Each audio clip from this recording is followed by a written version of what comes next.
Hello मित्रों, कल हम पढ़े थे संज्ञा क्या होती है। आज हम पढ़ेंगे संज्ञा के भेद। संज्ञा के भेद में संज्ञा में पहले सामान्यतः आप ये जान चुके हैं कि किसी व्यक्ति, स्थान या वस्तु के नाम को हम संज्ञा कहते हैं। ये कल चीज बताई गई थी। वो व्यक्ति और वस्तु या स्थान, जैसे कि आपको पहले बताया गया था, नेमिंग वर्ड के तहत आता है, अर्थात जिनका नाम हो। और नाम किनका किनका हो सकता है? व्यक्तियों का हो सकता है, वस्तुओं का हो सकता है, स्थान का हो सकता है, नदी नामों का हो सकता है, पहाड़ों का हो सकता है, शहर नगर का हो सकता है। ये नाम है और नाम के अधीन जितने शब्द आते हैं वो सब संज्ञा कहते जाते हैं। आज हम पढ़ रहे हैं संज्ञा के भेद। ये संज्ञा होते कितने प्रकार? तो सामान्यतः हम संज्ञा के 3 भेद को आज चर्चा करेंगे। पहला होगा व्यक्तिवाचक संज्ञा, दूसरा होगा जातिवाचक संज्ञा और तीसरा होगा भाववाचक संज्ञा। मुख्य रूप से आज की चर्चा हम करेंगे। अब व्यक्तिवाचक संज्ञा,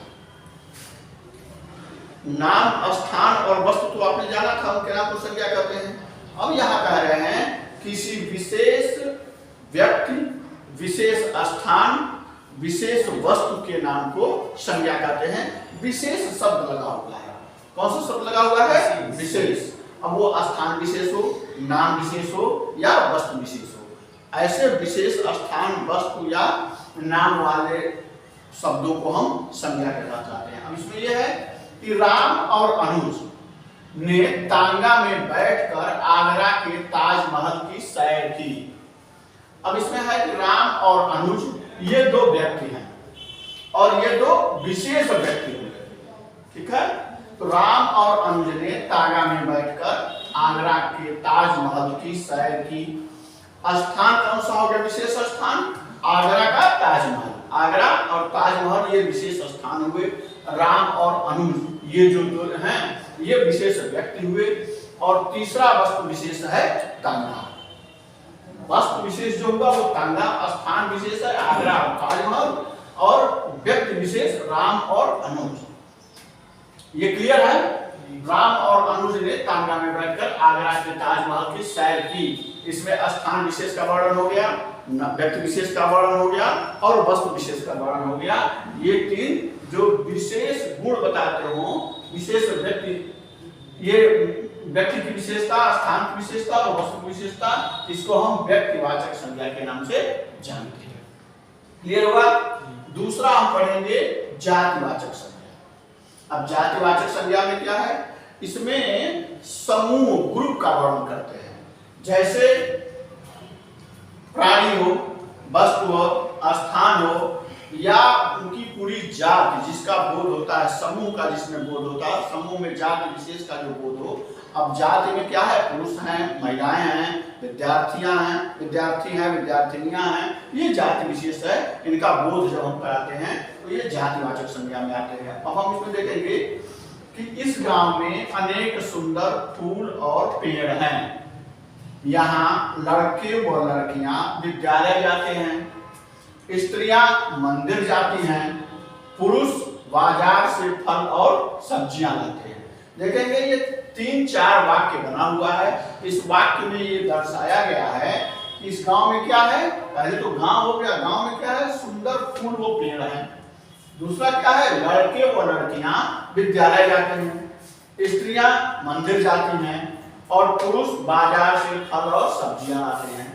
अब देखिए इसमें क्या है? मनुष्य की बात करते हैं तो लड़के, लड़कियां, स्त्री, पुरुष, ठीक है, जिनका नाम निर्धारित है, जिनका नाम लेके बुलाया जा सकता है, वो ग्रुप समूह में होते हैं। तो लड़के, लड़कियां, स्त्री, पुरुष ये क्या होते हैं? मनुष्य की श्रृंखला में आते हैं। ये मनुष्य के नाम हो गए। वस्तु में क्या है? पेड़ है, फूल है, फल है, सब्जियां हैं, ये वस्तु है। फूल, फल, पेड़ और सब्जियां ये हो जाता है वस्तु पूरक। और स्थान क्या होता है? गांव है, गांव का विद्यालय है, गांव मंदिर है और बाजार है। तो प्राणी, वस्तु और स्थान की पूरी जाति का जो बोध जो कराता हो उसको हम जातिवाचक संज्ञा के तहत जानते हैं। ये क्लियर हो गया? और तीसरा हम जानते हैं भाववाचक संज्ञा। भाववाचक में क्या है?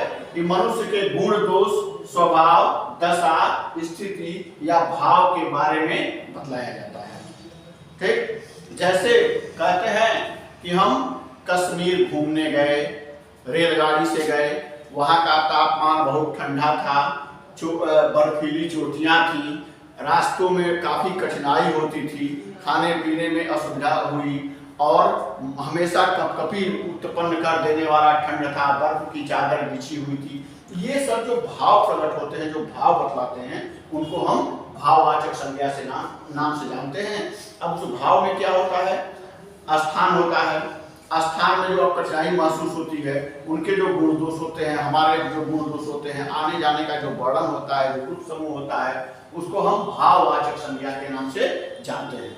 तो आज हम संज्ञा के भेद में व्यक्तिवाचक संज्ञा, जातिवाचक संज्ञा और भाववाचक संज्ञा के बारे में पढ़ें। इस प्रकरण को आगे बढ़ाते हुए कल इस पर और प्रकाश डाला जाएगा। तब तक आप मनोरूप से पढ़ते रहिए। कोई कठिनाई हो तो कमेंट्स में पूछते रहिए।